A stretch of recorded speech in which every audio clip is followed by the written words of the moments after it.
topic, a state-of-the-art lecture, Imminent Infectious Diseases Threatening Asian Children by Dr. Salvacion R. Gatchalian. Dr. Gatchalian is a consultant, Research Institute for Tropical Medicine section of Infectious and Tropical Disease for UP-PGH. She is also a clinical associate professor at the UP College of Medicine. Also, she is a vice president for the Philippine Pediatric Society and deputy executive director for the Philippine Foundation for Vaccination. Once again, let's put our hands together for Dr. Salvacion Gatchalian.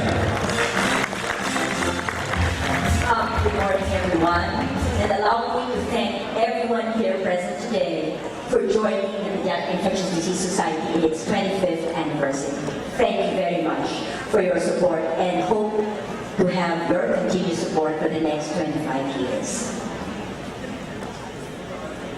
As we know, infectious diseases are indeed one of the leading causes of death worldwide, and these are caused by microorganisms like viruses, bacteria, fungi, or parasites.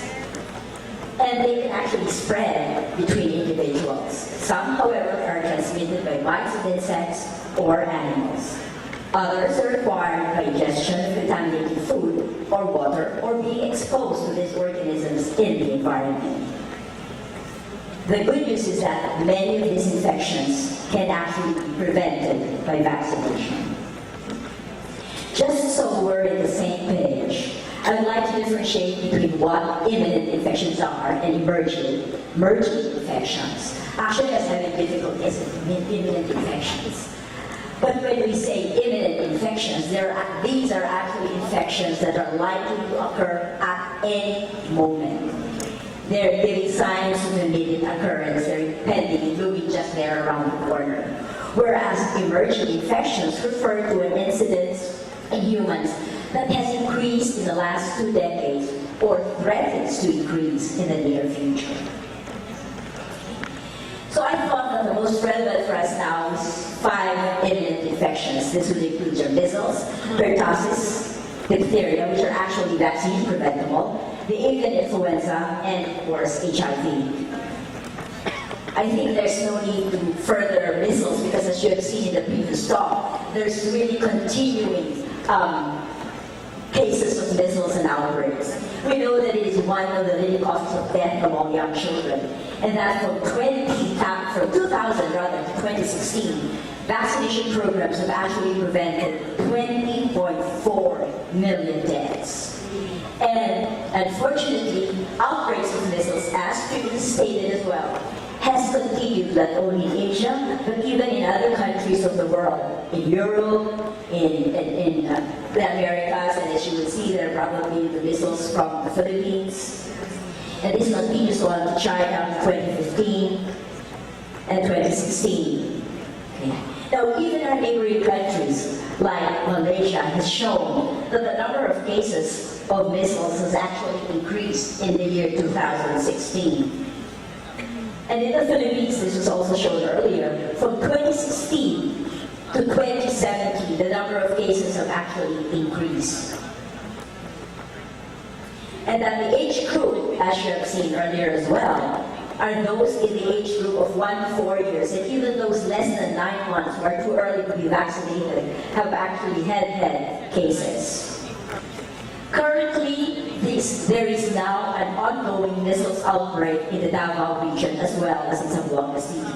There was a total of about 433 cases in Davao region and about 284 cases in Zamboanga City. And in Davao, the youngest age that was affected was a 28-day-old newborn or baby, up to about 40 years old. As you've seen earlier, there's actually a shift in the epidemiology as well of measles. In Zamboanga, it affected 1 to 15 years old, and the peak incidence was seen in those 1 to 5 years of age. There were about 80 deaths in Davao, but none in Zamboanga City. And 94% of the patients who were affected with measles in the Davao region actually had no immunization. So why is this now an imminent infection? We know that outbreaks have been going on and the number of cases have actually not decreased. In fact, it's increasing. in the Philippines. So it's important for us to be able to recognize measles, treat measles, and as much as possible to encourage vaccination to protect children, especially the very young.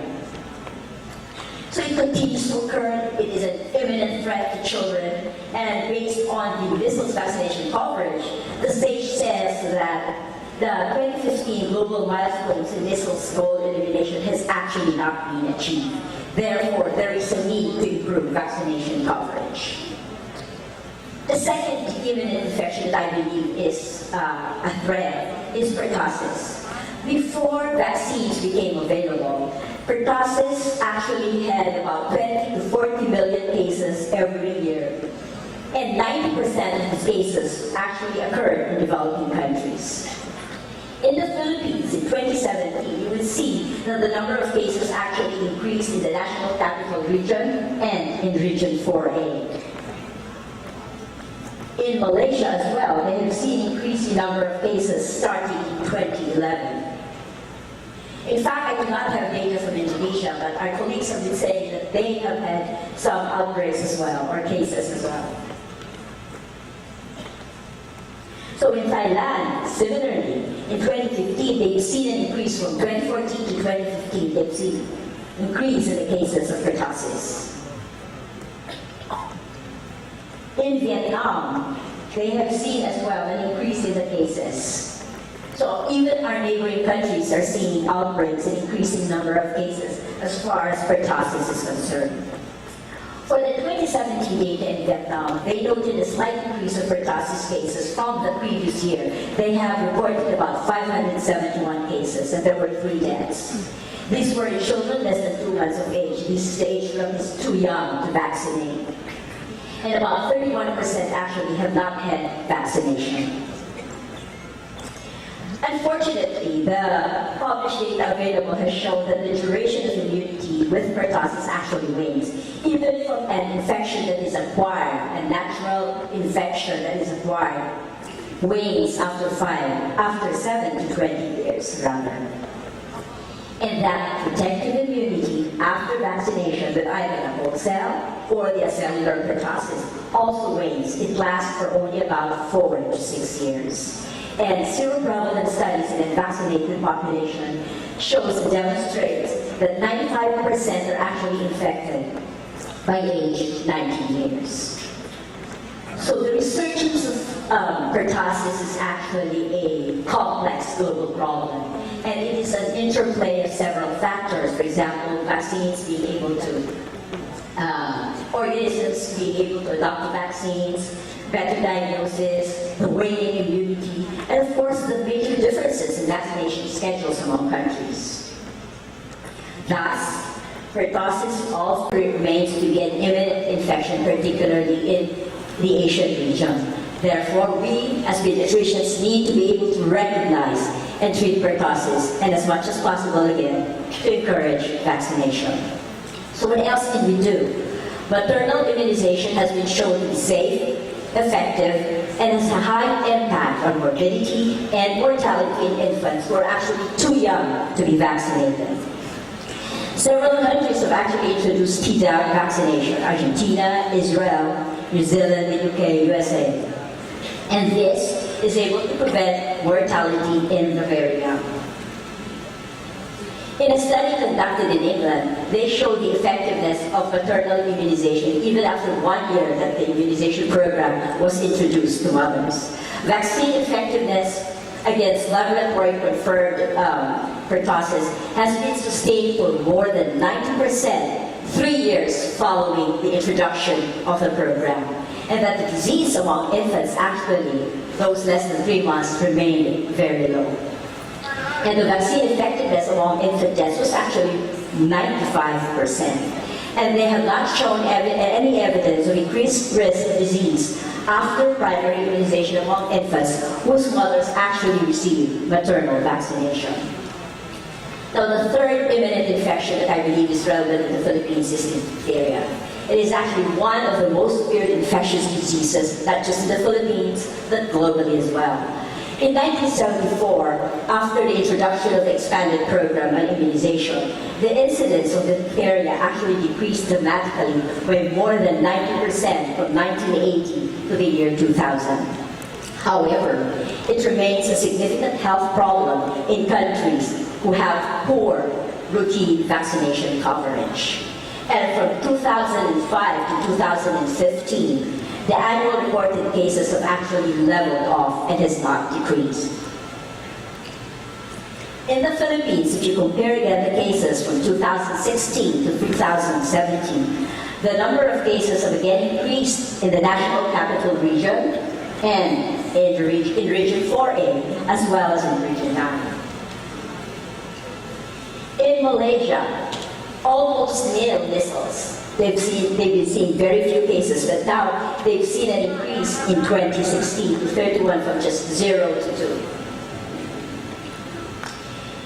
The immunity following a 3-dose primary vaccination series also wanes over time with diphtheria. Therefore, booster doses are needed to ensure the continuing protection. Unfortunately, the optimal number required and interval between doses remains to be uncertain. And in a systematic review, where there's only limited data available on the duration of the protective effectiveness and immunity of a 3-dose primary and a plus 3-dose booster until adulthood, so very limited data. In Netherlands, however, they show that a 3-dose primary plus a 3-dose booster will indicate high seroprevalence, and that the administration of a decennial booster may really not be necessary anymore through the middle age. Again, what can we do to decrease and minimize this imminent infection? Again, we as pediatricians need to be able to recognize and treat diphtheria.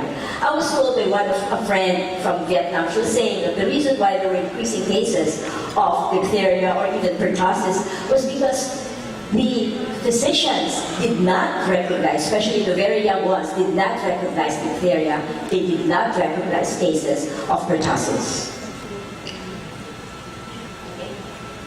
So, early recognition is very important, that we're able to manage them as much as possible, that all children must be immunized, and probably a need for booster doses. And the fourth is your avian influenza. As we know, avian influenza actually started in China.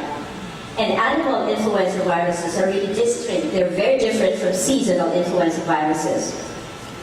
They do not easily transmit between humans. These avian influenza viruses, do not infect people. However, there have been reported cases of human infections.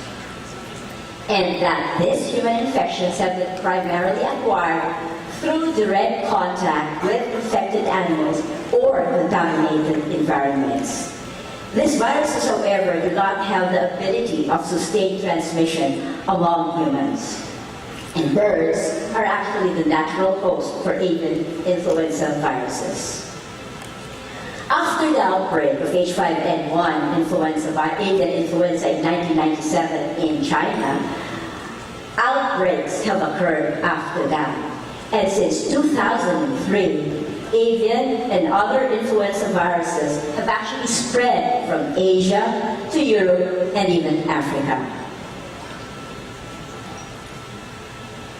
Infected birds shed the virus in their saliva, mucus, and feces. So people get contaminated if the virus gets to their nose, their mouth, or there is unprotected contact with infected birds. Or you may inhale the virus if they are in droplets or are present in the air. The symptoms of avian influenza include the following. This is important for us to recognize so that we are more vigilant and aware of the symptoms and suspect it, and the need to manage and treat them. Fever, there's weakness, cough, sore throat, and muscle aches. Other symptoms are abdominal pain, chest pain, diarrhea, and in severe cases, these patients may present with difficulty of breathing and shortness of breath. So there's been a total of about 860 confirmed human cases of avian influenza since 2003, and half of these cases actually died. So it's associated with a high mortality. In the Philippines in 2005, there was no pathogenic avian influenza that was detected in healthy ducks in Talupin, Bulacan.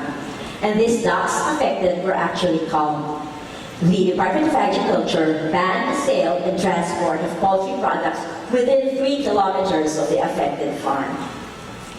The problem in the Philippines is that we have backyard farms, and that children actually use the ducks as their pets. So there's increased risk of being infected. This is the timeline of events that actually happened for avian influenza outbreak in the Philippines in 2017. So there was a total of about 4 outbreaks, which started in April of last year. This is a spot map of the avian influenza affected areas. So you see the magnitude of the affected areas. These were in Pampanga and in Nueva Ecija. Because the one in Bulacan happened in 2005. There were a total of about 37 suspected human avian influenza. And all of these were males. They're the ones tending to the farms. So you don't see the females. The age range were from 19 to 57 years old. Median age was 24 years, so it's the younger age group that actually work in these farms. Majority were aged 20 to 29 years. The symptoms of these suspected human avian influenza cases were cough and colds, sore throat, headache, fever, and difficulty of breathing. So it can really be a very influenza-like illness. It could be due to any of the other respiratory viruses as well. And the nature of exposure of these suspected human avian influenza cases were, in 95% of cases of these 37 individuals, they handled the poultry. In 92%, they were involved in the slaughtering. And 16% actually handled the feeds. So what can we do when there is the suspect? It is recommended that chemoprophylaxis be given. Pre-exposure chemoprophylaxis is advised of those who are handling or are in close contact with alive, sick, dying, or dead birds, or birds that are potentially infected. Post-exposure prophylaxis should be given as soon as possible, and this is given to household members of documented or suspected case, individuals who handle or have been in close contact with live, sick, dying, or dead birds, or those who are potentially infected, healthcare workers who have close exposure to confirmed or suspected case without appropriate protection, and of course, laboratory workers. Of course, there are other preventive measures that we can do to minimize the threat of this imminent infection. Washing hands, avoid contact with sick people, of course not to self-medicate, and for those resident in areas with ongoing avian influenza outbreak, they should stay away from chicken and other birds. And of course, it is recommended that they should get seasonal influenza vaccination, actually everyone. The latest reports were from China, where they reported the first H7N4 avian influenza in the Jiangsu province. The Philippines as well reports the fourth H5N6 avian influenza outbreak, which started in November of 2017. There were 42,000 susceptible birds, and this killed more than half, and the remaining 14,000 were killed and disposed. Taiwan recently, in February 14, reported H5 avian influenza. So the question is the general population at risk of infection? All people, everyone is at risk of infection whenever the avian influenza viruses are circulating among birds. And that people who are exposed to infected birds or infected individuals or environments are at increased risk.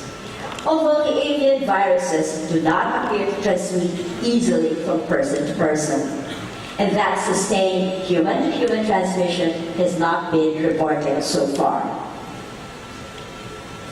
And the last of this imminent infections, which I believe is relevant to us, is HIV. We know that it remains to be a major global public health issue, and that the African region is the most affected, and unfortunately, there is no cure for HIV.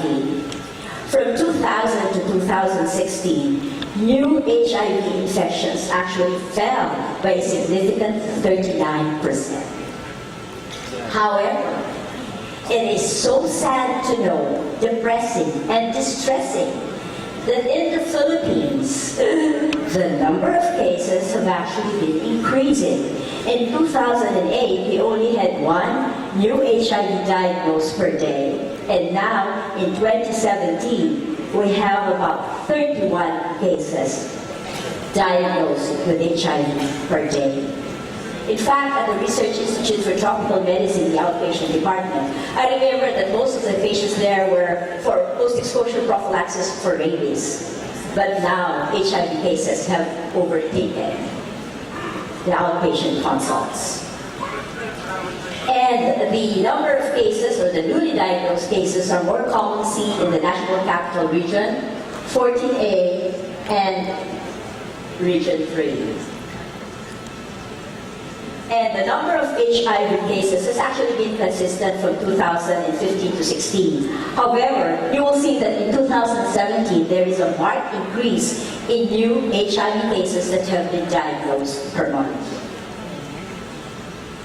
And the most common mode of transmission is the male-to-male sexual contact. So here you will see that from 1984 to 2017, there is a consistent increase in the number of HIV cases. So indeed, HIV remains to be a big threat as an imminent infection, not only among adults, but even among young children and infants because of perinatal transmission. Among children and adults, still, the male-to-male sex remains to be the most common mode of transmission. Mother-to-child transmission is about 7%. And even the number of pregnant cases has actually increased from 2011 to 2017, particularly in the 15 to 24 and the 25 to 34 age. And of course, because the highest age group involved is the 25 to 34, then the most deaths are also in this age group.